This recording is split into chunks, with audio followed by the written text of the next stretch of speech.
welcome to Boggy Creek Life for another installment of Mail Calls and Grail Halls, episode 28, the election results. So, first off, if you're a returning viewer, thank you as always.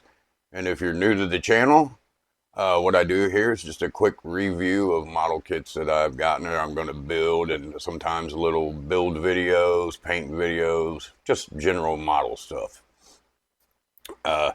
So that being said, what I mean by electoral results is my Facebook page, Boggy Creek Studio over there.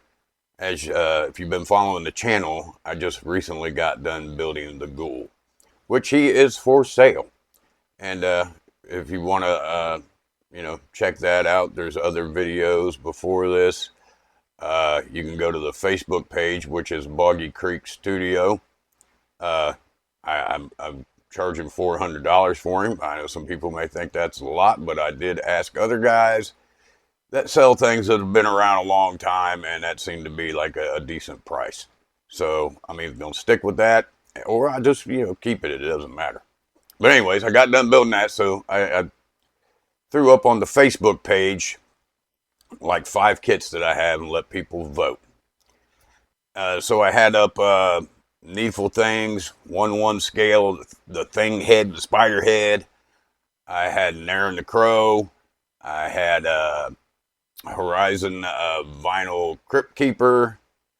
I had Wicked 3D Studios, Jack Nicholson from The Shining. I have from Black Heart models, huge bust of Pumpkinhead. And I have from Needful Things, I'd say it's about 1/6 scale, Pumpkinhead with Ed Harley. Well, everybody put in their votes, and the Spiderhead and Pumpkinhead and Ed Harley tied. So I sent it off to who really makes the decisions, the Electoral College. And they shall remain anonymous as the keeper of keepers. But, Ed Harley, Pumpkinhead, came out victorious. So we're going to look over that kit real quick. I think I posted pictures of it when I first got it 3, maybe 4 years ago on the Facebook page before I was ever doing videos. But let's go ahead and give it a look on video. All right. So this is not going to be a real long video. As you can see, it's all laid out. Very, very large kit.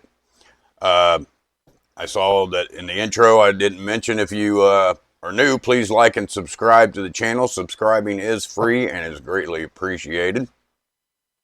So this was produced by Needful Things. I believe I was told around 2006. Sculptor Bob Baggy, or Badgie. I believe it only had 1 G in his last name, so I'm sorry if I mispronounced it. And I seen a couple of beautiful builds of this. Only 2 pictures. One had Pumpkinhead actually with his hand on Ed Harley, which he could pose that way. And the other was him writhing on the ground with Pumpkinhead, which we know he did a little bit of that in the movie. So what I did yesterday is I went back, because I was trying to decide how I want to make mine. I went back and watched that scene in the movie, and there's quite a few things I noticed, but that's okay. It was just going to end up when I make it, it's going to have to be like a diorama, because there's going to have to be a big piece of plywood or something. These are kind of heavy, and there's no base to it, so I'm going to have to make like a barnyard kind of dirt, which I've seen on one of the builds. But if you're trying to base off of what happened in the movie, that's pretty much what you got to go with. Now, in the movie, when this confrontation took place, Pumpkinhead already had an Ed Harley looking face. Not so much in this sculpture, but that's okay. It's beautifully done. All the details, the textures in there. It looks funny with no teeth, but he has metal teeth in the bag. He has The little necklace that Ed Harley's boy gave him, tongue, all that's made it a little bit of metal there. I don't know exactly what kind of metal that is. I'm sure somebody would know. Leave it in the comments if you like. But anyway, so by this point in the movie, he started to look like Ed Harley, because if you haven't seen the movie, just watch it. But he's a spirit of vengeance. His son got killed. He's basically trading his soul for this monster to take revenge on the people that killed his son, and then he wants to change his mind at the end, and he's trying to figure out how to stop it. Now, Ed Harley is played by Lance Hendrickson, and I think that is a beautiful likeness of Lance.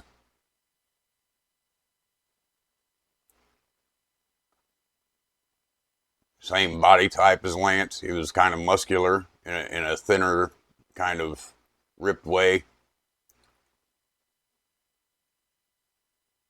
Texture in the leather even sculpted in.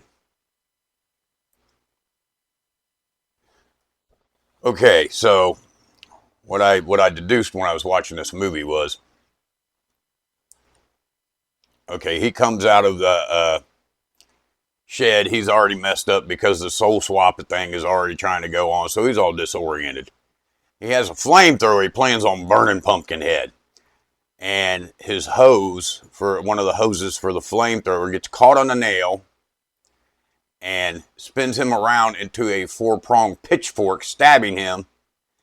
And then he hears the monster scream and raise up the arm on the same size, and this is when he realizes that they are connected that way. That he takes the pain, he takes the injury, he takes the injury as well.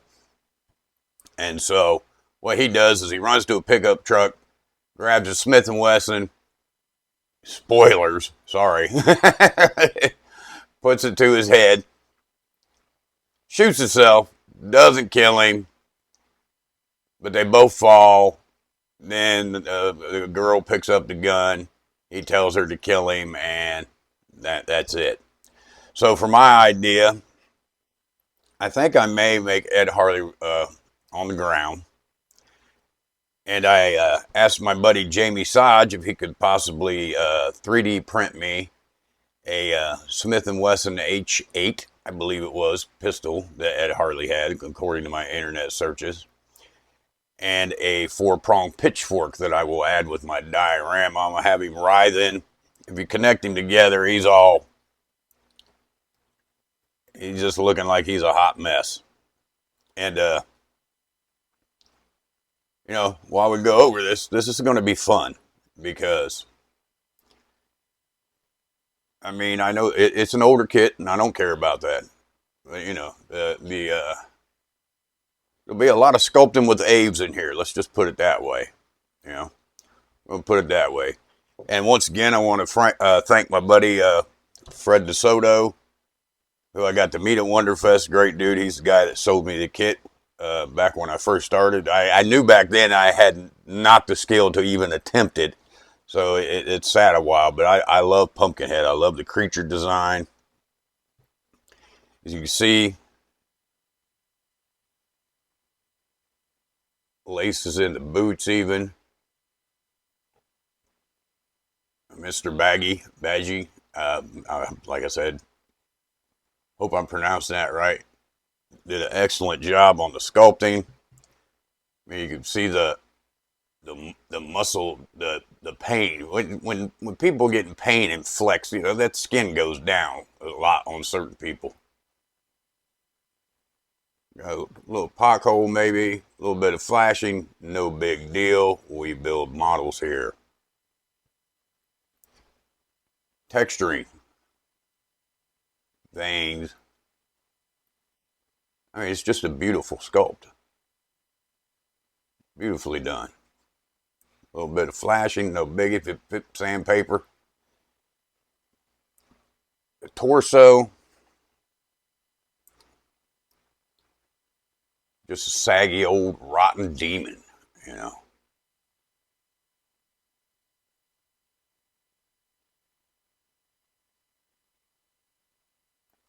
Like I said, that's a hunk. I mean, that's big. But I guess You're going to take a creature that was like, I don't know, what was he, like 9, 10 feet tall or something, and, you know, shrink it down to 1/6, it would still be pretty big. The other hand, finger broke off, but Fred did tell me that the finger was broke off and included the finger. No big deal. Kind of a sharp break. I'm wondering that if this is made a lot like that cold cast porcelain from back in the day, because it does feel a little lighter. I mean, yeah, the big parts got weight to them, but it feels a little different. So if you know anything about that, hey, drop that in the comments. The tail, ginormous tail, just huge. All right. And no, that's not supposed to fit in there. That's just like an air vent thing. I gotta cut that off. The thing that may be challenging for this model kit is, you know, I would like to build it and sell it. I don't know if that's going to be possible. This may be a keeper because of the blends with the Aves and whatnot. So if you have any experience in like making magnetized joints off of things that don't particularly match up perfectly, leave it in the comments, let me know. I'm personally thinking about like putting some plastic over the one side, like some saran wrap, getting it on there, maybe making a pin or putting the magnet in already, taking my Aves and sculpting it and letting it hard dry enough so I can pull it off with the Aves attached, so when you stick it together it just blends right over. And we'll see how that works. That's really all I can come up with. But it's just a beautiful, large, nice kit. Just wanted to go over it real quick and share it with you guys. And like I said in the Facebook post, hopefully this is not like the real election where you'll have to wait 4 years, but that's a lot of work, so I don't know. All right. I mean, it's just beautiful. It's just beautifully done. I'm kind of stoked. So some stuff fits fairly decent, but you know, you always hear me say I like a challenge. Well, I'm gonna get her. I'm gonna get her, and that's okay because I haven't got to mess with my Aves in a while anyway. So, you know, because the ghoul was 3D printed, and those things pretty much just fit together, boom, and they're cut where your seam is supposed to be anyways, or it won't be seen. So yeah, this will be a fun build. Okay, let's go ahead and get out of here. So once again, thanks for stopping by, checking out this awesome kit with me. If you haven't already, please hit the like and subscribe button. Subscribing is free, and you can turn the notifications off so you don't have to see every time I make a video if you don't want. Just subscribe. It helps out the channel, helps me out, and helps keep things rolling because, well, models aren't cheap, at least not these ones. We went on a momentary buying hiatus, if you will, which I'm sure many people have in the hobby, unfortunately. Like I said, he's for sale. If you like or know somebody that likes the Fallout series on Prime, the video games series, hey, send them this way. And I'll go ahead and, you know, because I always do, there'll be little video clips and whatnot of the build going on as it progresses in certain stages. And with all that being said, I appreciate you stopping by once again. Be good to each other, please, and model on.